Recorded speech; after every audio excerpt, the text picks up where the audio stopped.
Well, good afternoon. Turns out these are easier when you're talking about somebody else. At moments like this, I think of all the times that I've stood before our men and women in uniform, commissioning our newest officers, presiding over promotions, presenting the Commander-in-Chief's trophy to the best football team in the military. I will let you argue over that one. I have never taken sides. Secretary Carter, I could not be more grateful for your gracious words, but more importantly for your outstanding leadership across, as you noted, more than 3 decades and nearly all of my presidency.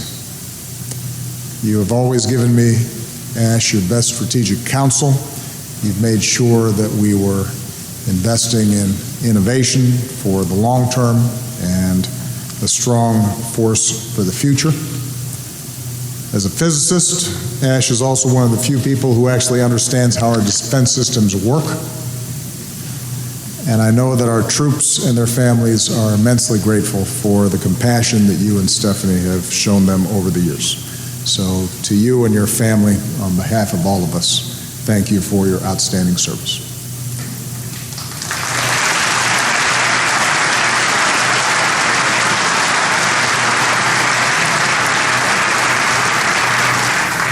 General Dunford, we've relied on you as Commandant of the Marine Corps, as our commander in Afghanistan, and now as our nation's highest-ranking military officer. I thank you and General Selva and the entire Joint Chiefs for the unvarnished military advice that you've always provided to me, for your dedication, for your professionalism, for your integrity. Because of you, because of this team, our armed forces are more integrated and better prepared across domains. A truly joint force. Which is why, as a White Sox fan, I can overlook the fact that you love the Red Sox. Moreover, on a personal note, outside of your professional qualities, you are a good man. And I am grateful to have worked with you. And thank Ellen for allowing you to do this.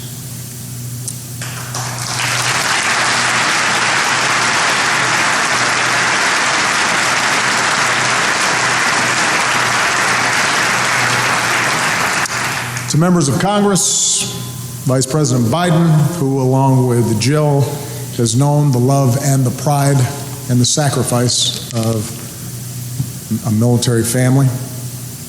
To Deputy Secretary of Work, service secretaries, distinguished guests, dedicated civilians from across the Defense Department, my national security team, most of all, our men and women in uniform. I thank you for this honor and for the warmth and respect that you've always shown me, the support that you've shown Michelle and our daughters during these past 8 years. And so, although I recognize that the formalities require me listening to praise directed in large part to me, I want to turn the tables. I am still Commander-in-Chief, and so I get to do what I want to do, and I want to thank you. Of all the privileges of this office, and there are many, I will miss Air Force One, I will miss Marine One. But I can stand before you today and say that there has been no greater privilege and no greater honor than serving as the Commander-in-Chief of the greatest military in the history of the world.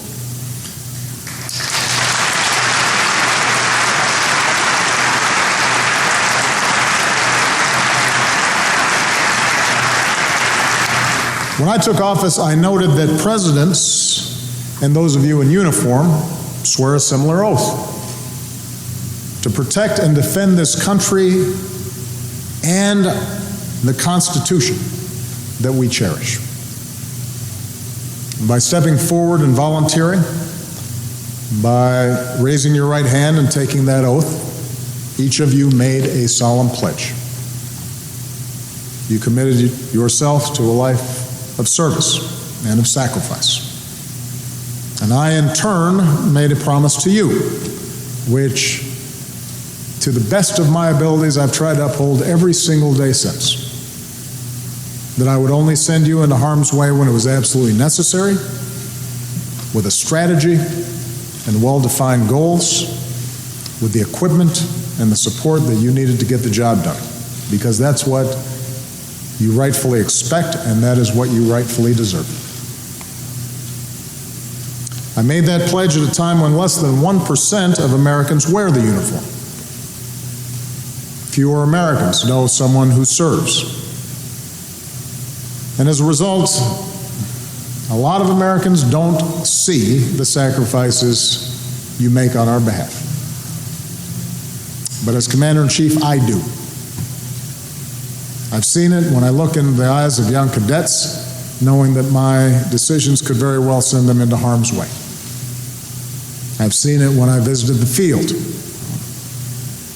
in Bagram, in Baghdad, far from your families, risking your lives so that we can live ours safely and in freedom.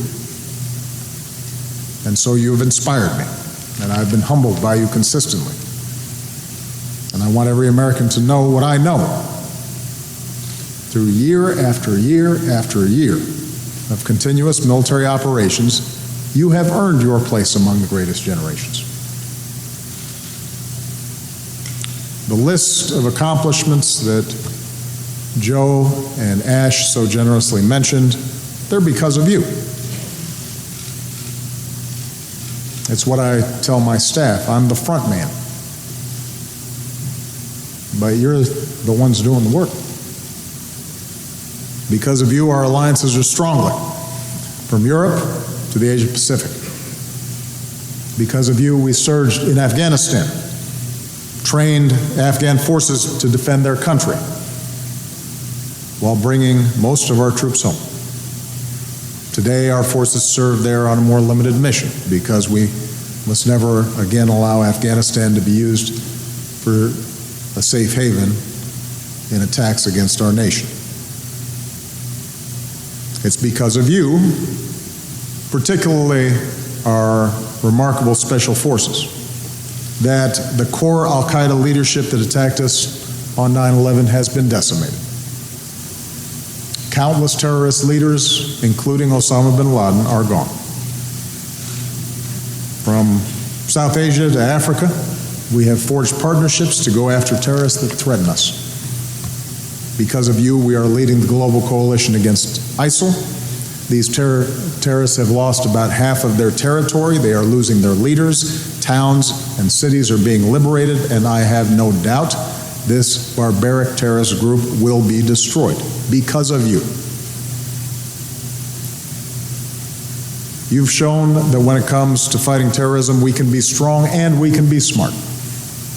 Not by letting our forces get dragged into sectarian conflicts and civil wars, but with smart, sustainable, principled partnerships. That's how we brought most of our troops home, from nearly 180,000 troops in Iraq and Afghanistan down to 15,000 today.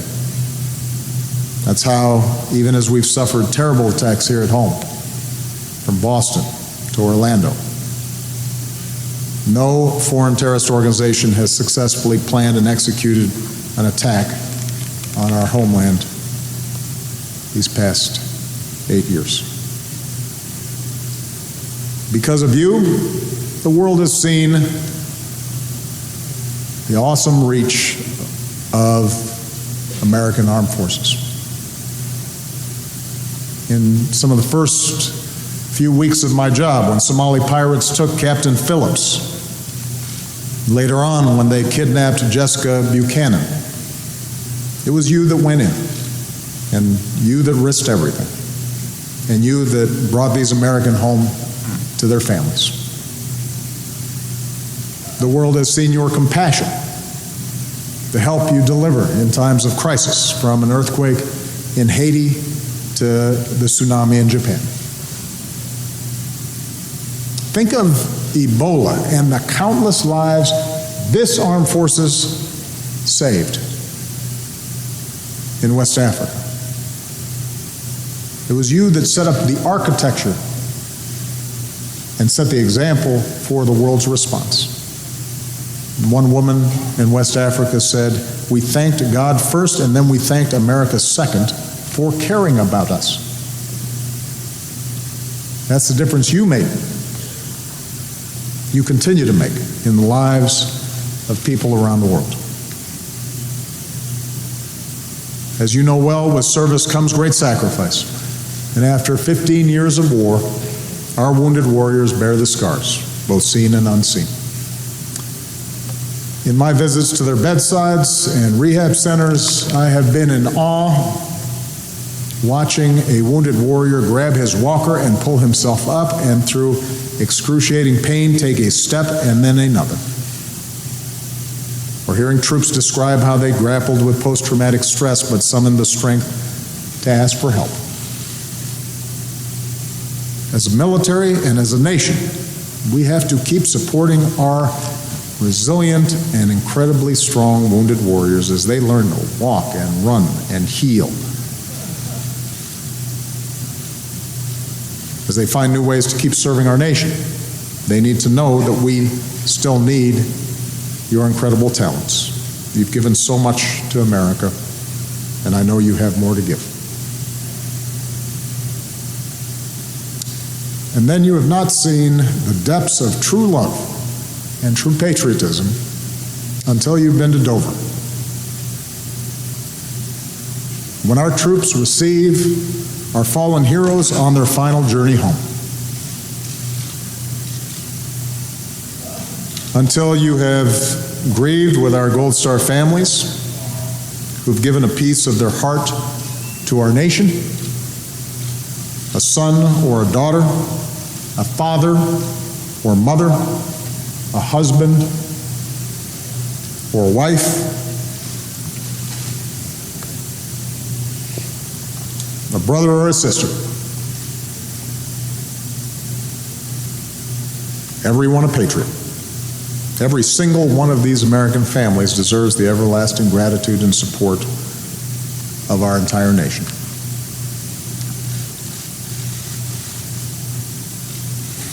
Today, after 2 major ground wars, our armed forces have drawn down, and that is natural and it is necessary.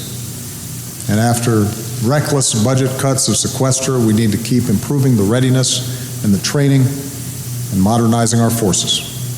So let me take this opportunity, while I still have it, to appeal to our friends from Congress who are here.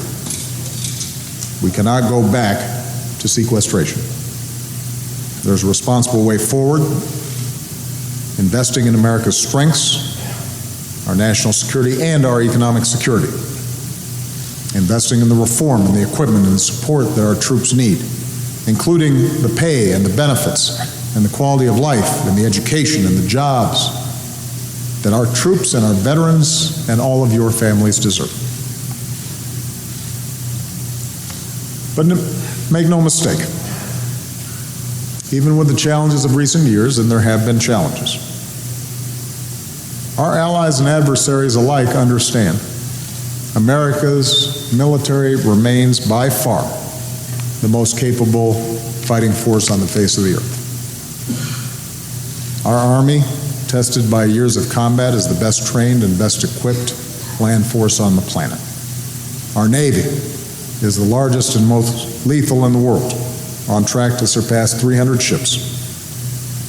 Our Air Force, with its precision and reach, is unmatched. Our Marine Corps is the world's only truly expeditionary force. Our Coast Guard is the finest in the world.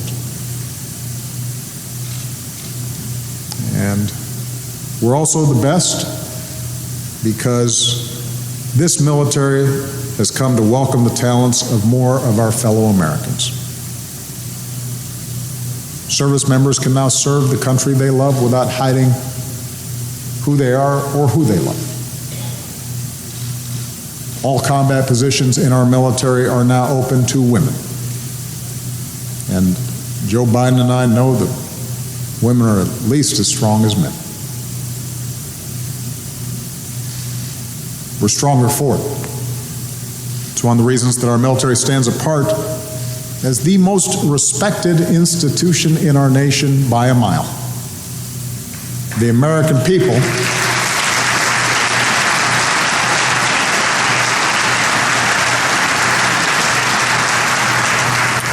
people look up to you and your devotion to duty and your integrity and your sense of honor and your commitment to each other. One of my proudest achievements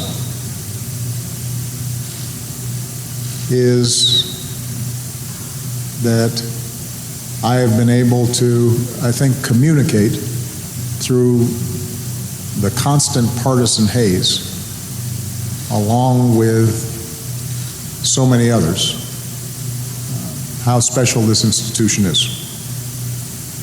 And the esteem in which our military is held has held steady and constant and high throughout my presidency. And I'm very grateful for that. Because you remind us that we are united as one team.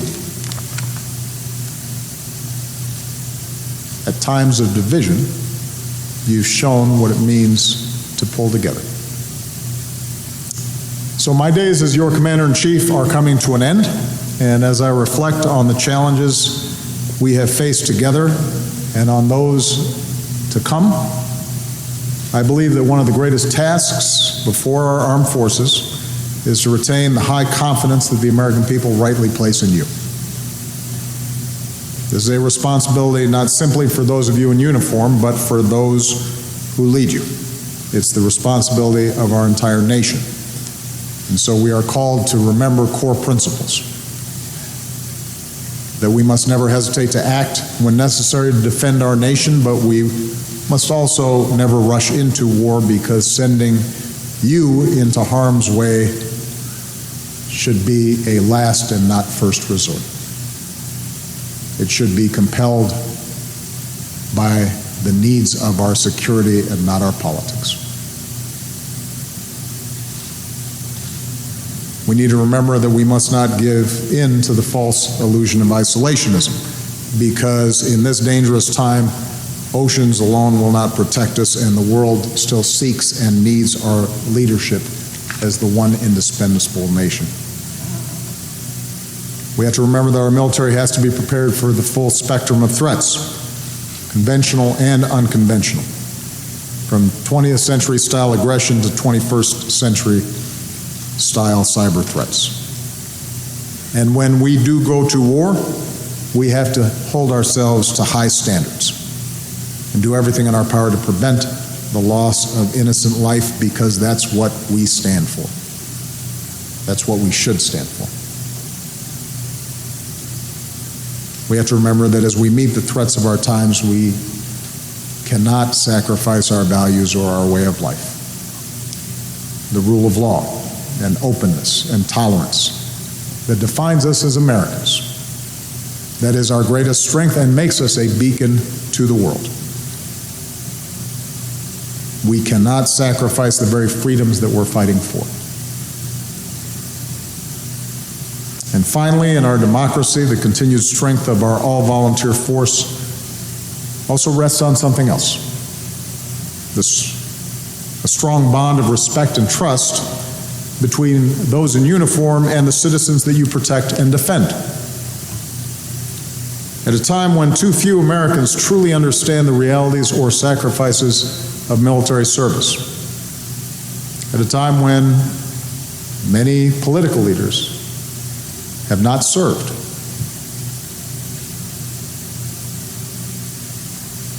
If some in the military begin to feel as though somehow they are apart from the larger society they serve, those bonds can fray.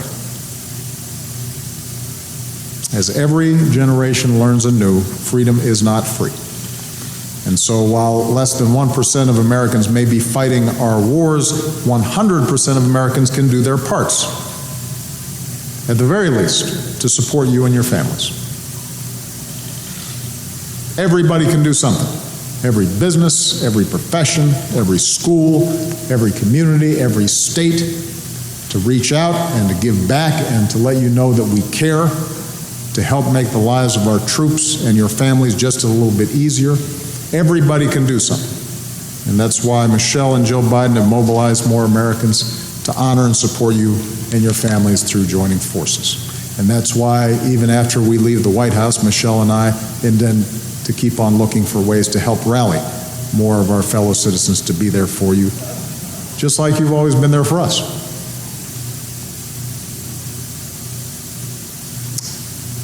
So we can't say it enough and we can't show it enough. Thank you for your patriotism. Thank you for your professionalism. Thank you for your character in representing the very best of the American spirit. Our nation endures. We live free under the red, white, and blue because of patriots like you. It has been a privilege of a lifetime to serve with you. I have learned much from you. I am a better man having worked with you. I'm confident that the United States and our armed forces will remain the greatest force for freedom and security that the world has ever known. God bless you and your families, and God bless the United States of America.